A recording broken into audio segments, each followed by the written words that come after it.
નમસ્કાર, હું આમ આદમી પાર્ટીમાંથી મનોજ સોરઠિયા। આજે ગુજરાતની અંદર આમ આદમી પાર્ટી એક મજબૂત વિપક્ષ બનીને ઉભરી। ગત સ્થાનિક સ્વરાજની ચૂંટણીમાં આમ આદમી પાર્ટી બીજા નંબરે રહી।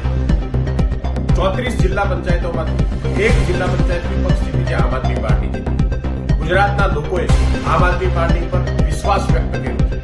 ગુજરાતના લોકો ઈચ્છે છે કે ગુજરાતમાં એક નવો પક્ષ, એક નવી પાર્ટી, એક નવો વિકલ્પ આવે, અને એનું પ્રમાણ આ સ્થાનિક સ્વરાજની ચૂંટણીમાં જોવા મળ્યું।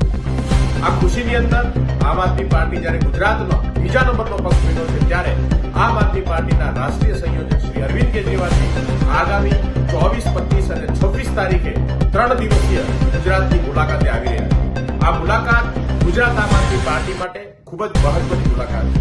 24મી તારીખે પાર્ટીના નવનિયુક્ત પદાધિકારીઓ સાથે એક મીટિંગ થવાની છે, જેમાં રાજનીતિક અને ગુજરાતના ભવિષ્યમાં આમ આદમી પાર્ટીની જે રણનીતિ છે એના બાબતે ચર્ચા થવાની છે। સાથે 25મી તારીખે નર્મદા જિલ્લા પંચાયત જ્યારે આમ આદમી પાર્ટી બનાવતી હોય, ત્યારે નર્મદાના રાજપીપળાની અંદર એક ભવ્ય રોડ શો કરી અને જનતાનો આભાર વ્યક્ત કરવાનું કામ જે છે એ આમ આદમી પાર્ટીના રાષ્ટ્રીય સંયોજકની ઉપસ્થિતિની અંદર આમ આદમી પાર્ટી કરવાની છે।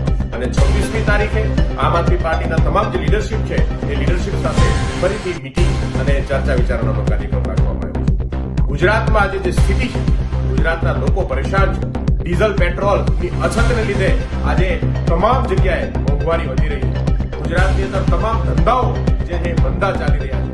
વીજળીના અભાવે લાંબા પાવર કટ લાગી રહ્યા છે। એવા સમયે 30 વર્ષથી ભાજપને વારંવાર મત આપવા છતાંય આજે જે ગુજરાતની સ્થિતિ છે, સ્થિતિથી ગુજરાતના લોકો થાક્યા છે, ગુજરાતના લોકો પરેશાન છે। ત્યારે આમ આદમી પાર્ટી એક વિકલ્પ બની, એક આશાનું કિરણ બનીને ઉભરી છે। હું નર્મદા જિલ્લાના તમામ લોકોને વિનંતી કરીશ અને આહ્વાન કરીશ કે આવો આપણે સાથે મળી અને આમ આદમી પાર્ટીના રોડ શોને ભવ્ય રોડ શો બનાવીએ, આમ આદમી પાર્ટીના આશીર્વાદ આપીએ। જય હિન્દ।